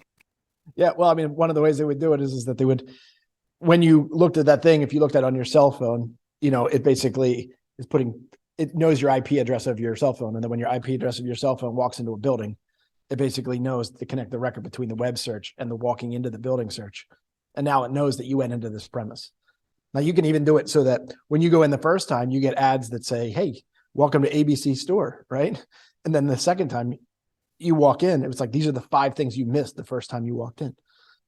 You can connect it with purchase history. You can connect it with everything. It's funny, because really since sort of the advent of the Hey Googles and, Hey Siri type stuff. Sorry, my Siri's going to yell at me here in a second.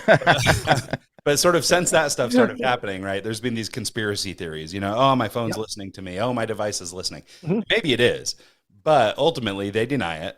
But I think the point is that with programmatic or with this type of technology, I mean, you could almost fake it even if you didn't listen in. You could probably put together enough of a profile on an individual that you could probably make such educated guesses that it actually would feel like you were listening in. Plus, there's what you have is segmentation, and so what you're able to do is you're able to use 5 or 8 different data metrics that would all, when you add this data plus this data, it's gonna narrow you down again and again and again. Certain habits of certain people, certain demographics in high income neighborhoods do different tactics and different techniques than people that in low income neighborhoods. Advertising to moms from 3 to 5. You know what they do? They sit in their kids' school waiting for them to get out of soccer practice. If you want to hit moms, you geo target all the schools because they're pretty much sitting there in the parking lot on their phone, doom scrolling. At 3 p.m. Every Monday through Friday, so you can pretty much geo track exactly. Yeah, that's incredible. I've never actually put that together where they can actually target based on a location, and wow, that's you're molded. Now you have geo targeting plus whatever it is, and then you could also say, hey, the average net worth of the kids that go to the school, not the kids, but the families that go to the school. If I have a luxury product, I'm going to identify those schools versus schools that might be from a lower income. And it goes on and on and on and on. I mean, I think advertisers, and Ryan, you would know, and this is a compliment to you.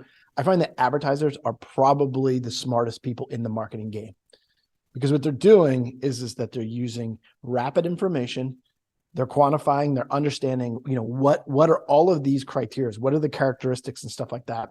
And how am I going to get the right message to the right client at the right time? Like SEO is like throwing paint against the wall. Some sticks, some doesn't. You write really great content. That's a select skill. But advertisers have to dream a little bit and say, hey, where are these people going to live? What are they going to say? What are they going to respond? What if this data mixed with this data equals this result? And, some of the people, if I sat in a room, I would go to the advertisers first because they always seem to be a step ahead of everyone else. So let's talk a little bit about, let's kind of keep this programmatic train rolling and talk a little bit about sort of I guess your ideal customer, right? I mean, like, who is the person that could actually leverage this in their business? Yep. For me, if I may have a little bit of insight, but for your average person, they may go, God, that sounds great, but I mean, like, I can barely afford Google AdWords. Like, I mean, how can I afford something like programmatic? So are there, not necessarily restrictions, but I mean, like, is there a size of business that this is more tailored for? Is there an entry level budget that makes the most sense? I would say no. I would say that, you're talking about a little bit medium, well, not small. Like, I would say really small brands, no, but I think you're probably looking at $8,000 minimum per month would probably move the needle. But what you start to do is you start to figure out, not only am I going to do programmatic advertising, am I going to do native advertising, which means I'm going to plant an article on someone's website that looks like it was my article. So when you go to Forbes, you think you're reading a Forbes article, but you're not. You're reading an article I wrote and curated to fit in Forbes. So that's native advertising. That costs a lot. Then you want to do display in the same through programmatic advertising. Then you want to do, I'm missing one, but all of a sudden, all of these approaches just start adding up and adding up and adding up between your startup fees, your artwork, and all that things like that. It's not for the faint of heart. Like, these are for the people that are really want to know that they're going to win through advertising. Well, I really appreciate you kind of calling out a number. A lot of people give kind of and I understand that's a broad number, right? I mean, you can basically spend as much as you want, but I think it's important to point that out because there's so many people who get into social media, and they have their 14-year-old run Twitter for them, and they, and then they're upset because, man, we put all this time into Twitter and we don't get anything, no ROI on this thing.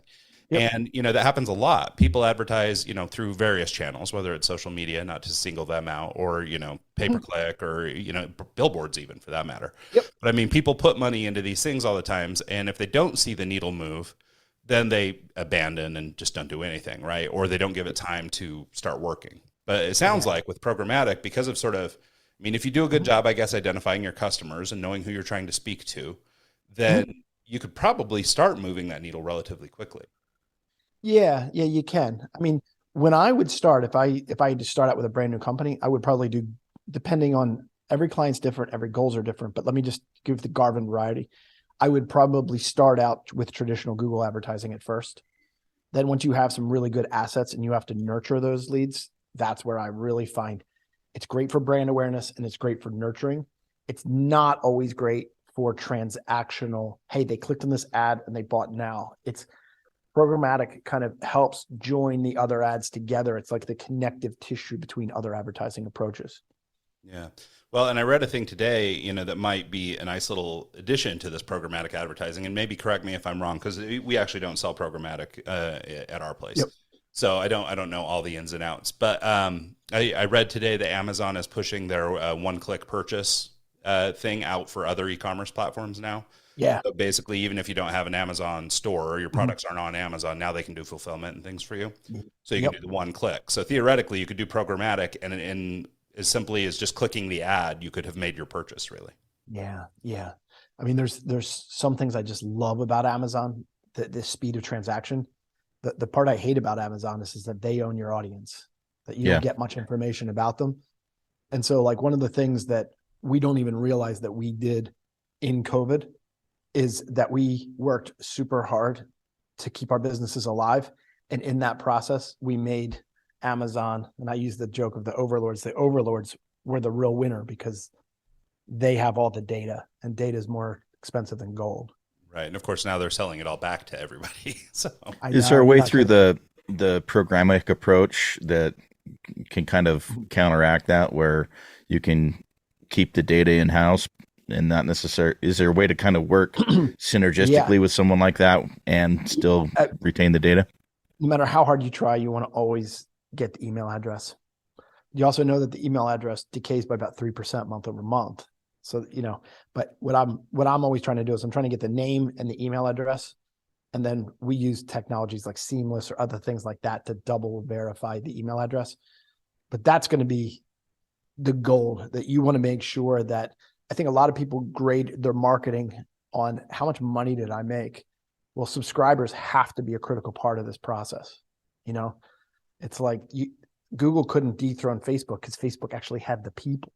Mm-hmm. They were already invested. They were already pregnant. It's just really hard for them to say, oh, leave Facebook and come here. And so one of the things that you don't want to do is you don't want to wake up one day, know that you've worked so hard in marketing, and you look at your database or basically your email list and it's 1,000 people. You made great transactions, you made great income, but it'll never compound. Yeah. That's why I like Neil Patel. I'm just real quick. That's why Neil Patel's like, I got this idea that I did it and I made, $11 million on $5,000 worth of advertising. And I'm like, yeah, that's really cool. But you also have an email list of 3.8 million people. Mm-hmm. Like I could sell ketchup to a woman wearing white gloves if I had 3 million people. Yeah, there's bound to be some people wearing white gloves in an audience that size. That product that we were talking about beforehand, I'm not going to drop the name in this conversation, but that product and that person that we were discussing, yep. I think a lot of it, the notoriety and the ability to get the word out based off of the initial launch campaign, came to his success on TV and his success on his Instagram account, and that I think was the initial driver to the product and the success that he had. So he found me on Instagram. Yeah. Yep. So you touched on email marketing, and I think programmatic, especially programmatic plus AI, sounds like the future of marketing or future of advertising. But what about older tools like that, like email? You mentioned the importance of having your list, and I think that's pretty commonly espoused, the concept that you should own your audience. But what role does email marketing play? I mean, if we are choosing our channels, or if maybe we have a limited budget and we can't go full hog on programmatic, is there still play in email? Absolutely. So here's one of the things that this is a little bit of a flex, but I wrote when I became a Forbes contributor. And when I did that, I wrote my first article called Building Your House on Sand. And the concept of that article was, you can invest all your money and time and energy into SEO, and they could do an algorithm change and it's gone. Mm-hmm. We have tons of stories that people went all in on Facebook, and then Facebook did an algorithm change and it's gone. All these things are controlled by, I've said the joke 3 times, but the overlords that control it, they set up all the rules. There's no algorithm theoretically with email. I mean, you don't want to get caught in spam boxes, but you own the list, and so you actually get to own it. And so that is a luxury that you should always just try to prize and respect. And like we just said, we want to own that. But I think one of the critical things about email is that a lot of people email wrong. And what I mean by that is that they have their entire list and then they just whack their entire list. The great companies take their list and they do as much segmentation as possible. And then they get strategic messaging they'll send 5 emails to select groups rather than 1 email to the whole damn list. And by doing that, how can you use just the email address to differentiate who's in what category? Well, I mean, a lot of times we'll use technology that we'll get their email address, and then the email address will get the company and the title from technologies like Seamless or something like that that can reverse engineer and kind of figure out where they live. And then what I try to do is I try to find out, hey, how many verticals am I actually serving, or how can I group or lump these people in together so that when I'm emailing and I'm doing it for manufacturers, my messaging is very, very different than when I do for orthopedics clients. Yeah, no, it makes sense. I mean, I guess that's the sort of the programmatic version of email, and it's probably a little bit more clunky. You know, it's not as streamlined or as slick as using these new AI processes. Although I have to imagine email is improving too. Oh, I got a story about how AI is like this should. Yeah, are you allowed to curse on the show? Oh, yeah, go right ahead. We try not to for your benefit. Yeah, no, you can say whatever you want. Yeah.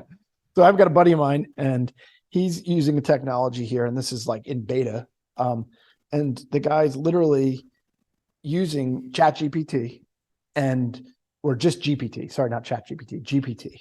And the GPT basically will go into your HubSpot, and it'll look at all the records in HubSpot. And then from HubSpot, it'll find the guy's name, their email address, and their social handles. And through GPT, it'll say, you know, hey, Mike, it's been 30 days since we talked. I loved the article that you posted on LinkedIn about the 5 ways that that audio is killing podcasts. Also thought it was really cool that you formed your company 13 years ago. Wanted to keep my name in front of you. Think you're the best. We should schedule a time to grab some lunch. And it will know 3 different things. 1, that you're local to me. 2, it'll know what you posted on your social media. And 3, it's going to email you and send you that article, and you didn't do anything. Yeah, no, it's incredible. And I mean, I've only played with the Chat GPT side, but I've played with it enough just to kind of dabble. And I was actually using it to just like brainstorm some like strategic thought around a company that I'm advising. And, you know, the idea was, okay, hey, we're speaking to this audience. We want to tell them something that's sort of, you know, intriguing or will pique their interest. You know, what are their problems? What are their needs? And, you know, I mean, I guess if you fully trust the GPT, then it came back with a great, it came back with a nice spiel, right? That feels pretty good. I mean, I guess you'd have to try it and vet it and see if it actually works. But I mean, it was pretty darn remarkable what it could come back with. And, you know, I've used Midjourney and some of the other AI tools for imagery, but this was my first attempt at something outside of some AI integrations in different like social media publishing platforms, for example. Some of these guys are starting to integrate AI, you know, so that you can send out automated messaging or whatever. But I found in almost all of them, the messaging is almost not usable. Like it's pretty bad. And so, but this Chat GPT is pretty slick.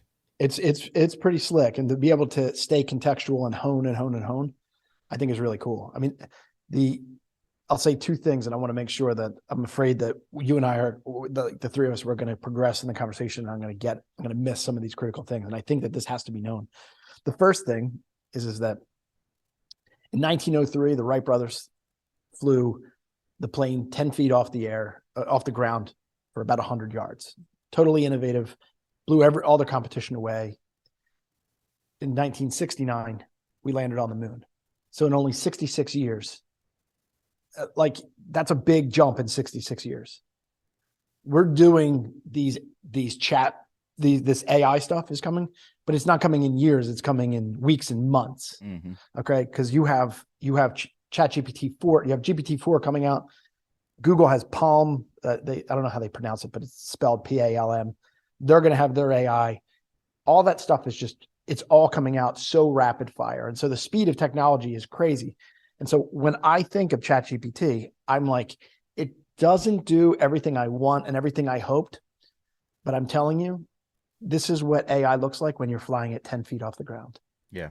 Where it's going, it's going to knock your freaking socks off. Yeah, and it's funny because we had a conversation. We had a guy on the podcast a couple of weeks ago that runs an AI company that basically builds an AI presence of you based on all your content that you've put out on the internet, and build sort of a virtual you that people can talk to. And we brought this up because at the moment there was a news story about people using ChatGPT to write college essays and stuff like that. And my wife teaches in a junior high here in Utah, and it's So we were just having a conversation about, is this technology going to screw it up for everybody? And, and it's funny. And so we brought it up with this guy, and he, obviously a pioneer in AI. And he's like, no. He's like, the thing is, we'll build an AI on top of that AI that can tell that it was AI.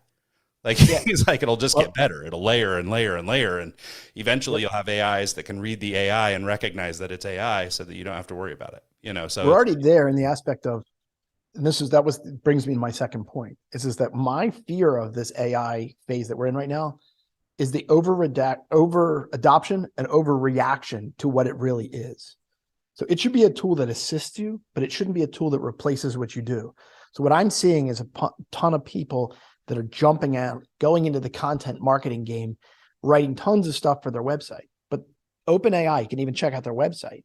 They literally have a watermark technology so that Google and others will know that this content is written with AI. So that's step number one, is that if this is an imminent threat to Google, all of a sudden they could just be like, hey, anything that was AI generated doesn't index. Yeah. So you could literally be building your house on sand. It's the same algorithm problem we had before. So I've been getting into software over the last few years, and I just went through a coding boot camp, and a lot of the hype right now is that what are they going to need us for? Like what's the relevance of someone who's manually typing the code out? And I've tried it. I've gone to Chat GPT and I've said I need a model structure for this, and I need it to be in this language, and it just spits it out. But I honestly think that it's not going to be like what I think will end up happening in the long run is it will replace a lot of us, but it won't replace all of us because someone still has to sit behind the computer and tell it what you need. So I think there's still relevance. I think there's still a place for people in the equation, but I think it is going to be, if anything, it's just going to be the encyclopedia back in the day was revolutionary. Google was revolutionary. All these things are revolutionary, and they're just tools to get to the end point, and it'll just help you do it a little bit easier, and the average person can leverage it more versus going to a big software firm and needing all their help. You know what I mean? You see what I'm getting at? I mean, I think it's who's controlling the tool. So like when the abacus was there and then the calculator came out, nobody said, "Oh my gosh, accounting's dead. Why do you need a CPA?" Yeah. Right. And I know that's a little facetious, but I also think, and you guys know, when the client hires you, and let's say hypothetically you bill out at $150 an hour, right? It's only maybe $5,000 to $8,000 before you're at 40, like basically 40 hours. I'm trying to do the math real quick, but essentially my point is that when you work for a client, you're probably only doing about 20% of what you're capable of doing because their budget ran out. That's what it is in the service industry. Now, what's going to happen now is that we're going to be able to say, hey, foundational content for the most part is taken care of. Now, what's all the creative stuff that we can do on top? What is your act two, where you're going to bring as much value as possible in an ever-changing landscape? And the companies that don't have act two, they're in trouble.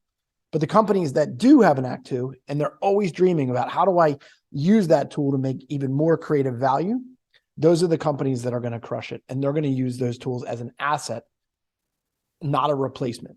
Yeah. To that point, that was part of what my discussion with my wife was, right? After we talked to this AI expert, was that even though, people, yes, they'll be able to use an AI to generate some copy or whatever they want. Like, so much of it still depends on the individual being able to ask the right questions, being able to do all that stuff, right? So if the argument is, kids are never going to have to learn how to write essays because now they can just fake essays.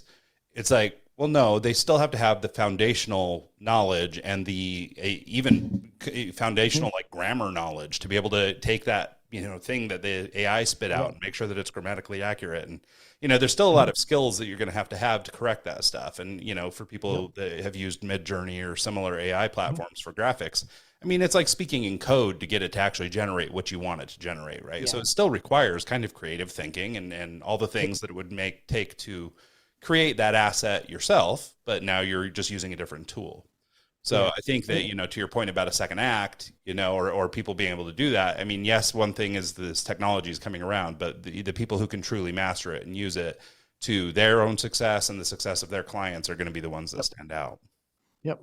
My fear though, is the clients are going to be like, hey, I don't need you to you can't charge me that price for a blog. You could spin it up in 15 seconds. I'm like, no, I can't.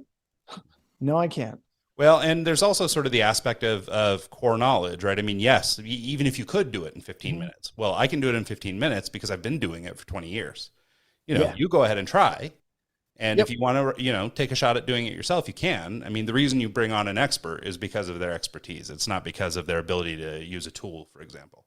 I think that's one of those sort of common things. And it is for sure what a customer would push back with, right? It's like, why am I paying you so much? I could do this myself. Okay, go do it yourself, and then call me back when you need me to come back on. And so at least that's how it always worked out for me. Have you ever seen the adage where the guy, I'm going to butcher it, but let's just pretend like it was a boat. And so what happens, they have this boat, they got to get it into the water, and they can't figure it out. So they call this expert. The expert comes in, he's got overalls on or whatever it was, and he just goes over to the part of the boat, and he just, in 2 wax of tool, he basically fixes the boat in 10 minutes, right?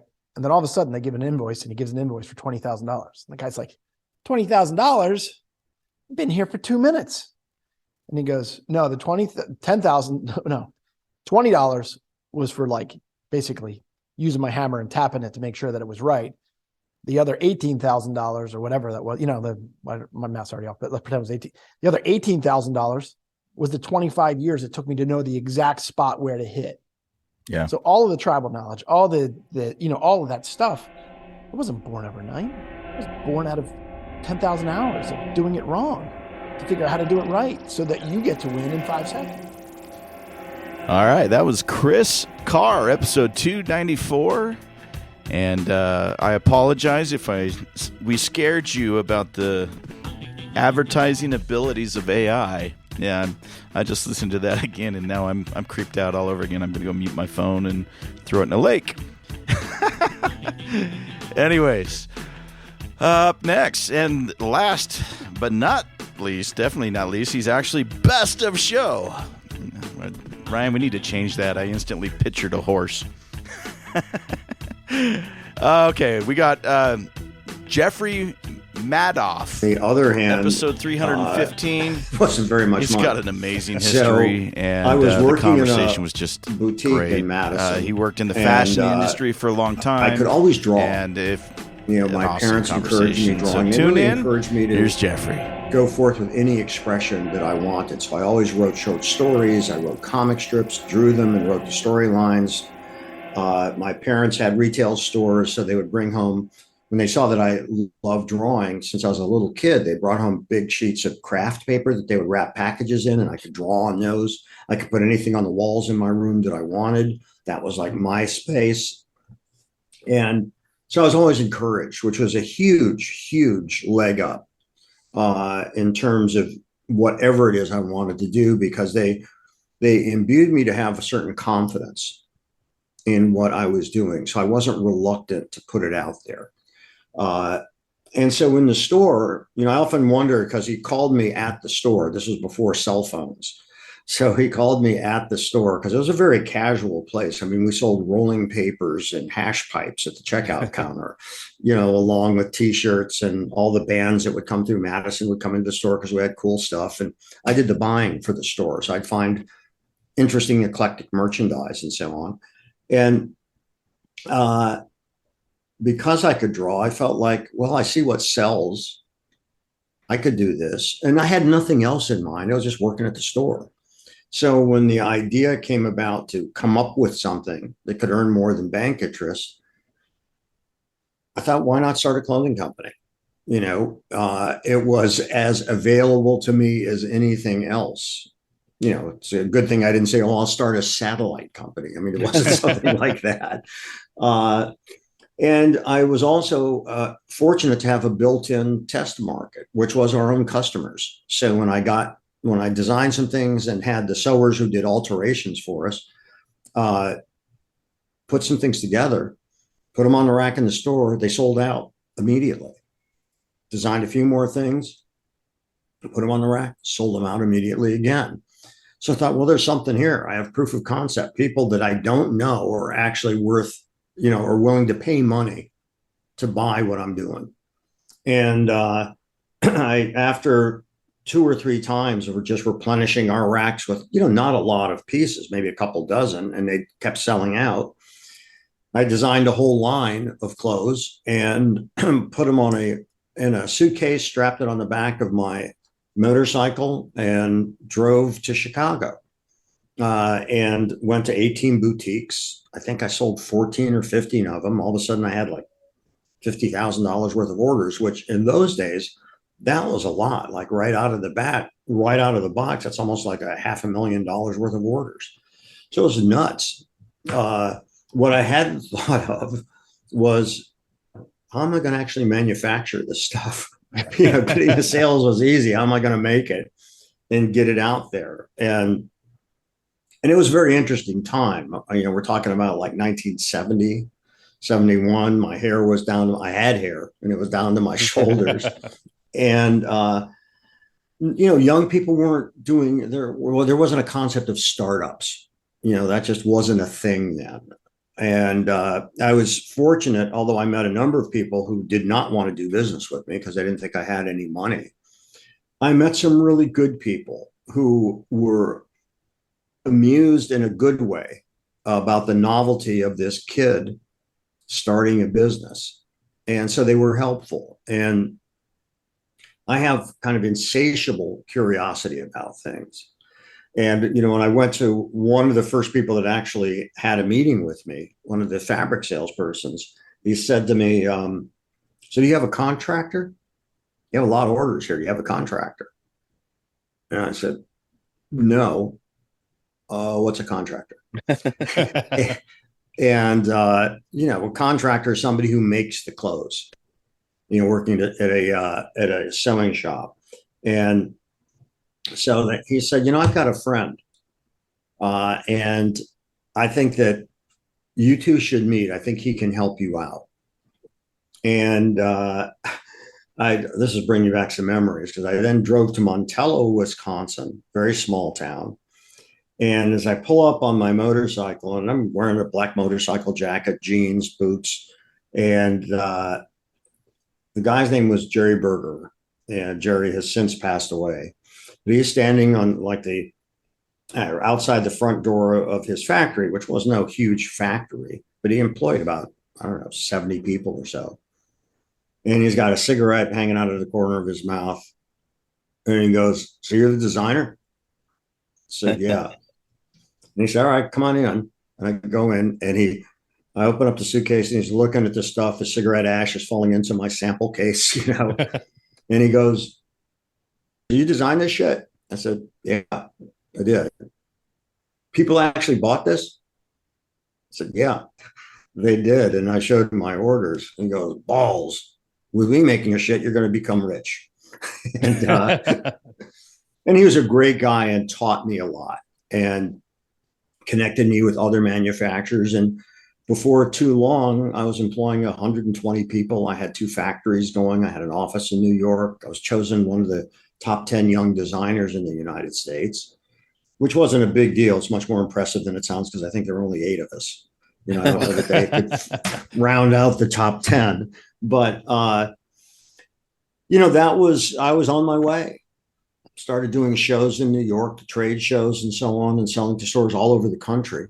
And, learned by doing. And some of the knowledge, like what we were talking about earlier, Ryan, before we even started recording, when you were saying all these businesses are essentially alike, there's much more in common than there is different.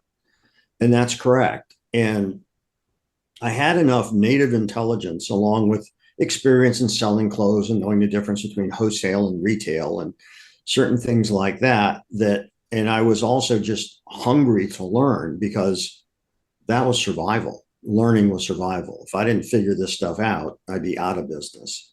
And so I grew that business. I got financial backing and, had lots of national publicity. And it was a really interesting ride, and something that I entered into it really knowing nothing about. I didn't know about manufacturing. I didn't know about putting together a national sales team. I didn't know about managing that many people, all of those things. So it was a phenomenal learning experience. And some of it was tough. Some of it was really tough. Like when we hit a bad point in the economy, and where major stores were taking 3 months, 4 months to pay their bills. And I had to lay people off. And I was like 22, 23, laying off people that were more than twice my age. And I was fully aware that, they were doing this to support their families. And, it was a lot of life lessons that I learned that I'm happy I learned so young. And that was quite valuable, and has informed, as everything I have done, and I think everything everybody does, if you're paying attention, it informs what else you do. Yeah. There's a lot to unpack from that story. Just the early days, your learning process and the learning curve from, hey, I've got this idea for the clothing. I'm going to design it. We're going to put it up in our store. We'll do some, since you have the ability to put it on racks and see if it actually sells in the first place, that's proof of concept. Then going out and finding the people you need to actually manufacture it, and then getting it distributed nationally and doing the sales. And that first 5 years of figuring it out, leveraging other people's contacts, being able to build your network and while designing at the same time, and that first little period is always the part that I like to dive deep in, because it's where you learn the most, I think. Just because, as a 19-year-old kid trying to get into fashion, trying to create a product, trying to do all these different things, there had to be times when you're like, am I doing the right thing? Should I really be doing this? Should I just go jump on the motorcycle and go to California and do something completely different? Like that had to cross your mind. Can you maybe talk about your biggest hurdle in the first 5 years? Was it sourcing? Was it finding the person to make it? Was it sales? What stands out in your head as the hardest thing you had to do in the first 5 years? I guess the hardest thing, it's interesting because all of it was new. Building a sales force was new. I had never done that before. Figuring out, the production flow and how that goes, and finding contractors, because I got screwed over a few times. Mm-hmm. Finding good sources for the different things that I was doing. And, again, it was learn fast or die, was essentially it. And so you learn who to trust, who not to trust. What are the red flags that can come up in a discussion where that these people are more bent on taking advantage of you rather than helping you? And so no one thing stands out as the hardest, because they all sort of interweave. It's all kind of a mosaic, and each part is a little tile that forms that whole picture. And so it was just a constant learning process and growing with it. And then getting national publicity. I mean, that was kind of fun to see my stuff or pictures in magazines and newspapers at that time. And that was all cool, but it was all part of the whole. So I can't separate anything out and say, and this was the hardest part. Yeah. Because it was like everything's going on. It's like, swatting mosquitoes almost. There's just so many things that are going on at the same time. And so I was in a constant state of figuring things out and trying to grow the business. But what you said, Michael, which is so important, actionable information. Okay. An actionable thing is, and you said this early on in your question, was proof of concept. I don't care what it is you're doing. Your friends can say that something is really great, or your parents can say that it's really cool or something. But until a stranger is willing to spend money on whatever it is you're offering, your service, your product, whatever it is, you don't have a business. So proof of concept is absolutely crucial. And I think I learned that from my parents, because I'd hear them talking about, this line sold, this one didn't. And if it didn't, they didn't rebuy it, So it was a dynamic process all the time of finding what works and what doesn't work and keeping track. So, you know, not to buy more of what doesn't sell and to increase the buy on those things that did. And so I learned those valuable lessons really, and I couldn't have articulated them back then, but I learned those valuable lessons back when I was really younger. So I think that one of the crucial things is, and the absolute essential things, is proof of concept.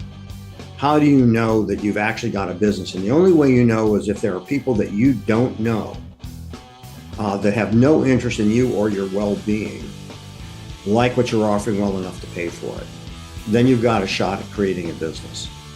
All right. That's going to do it for us. That was Jeffrey Madoff, episode 315 on the show.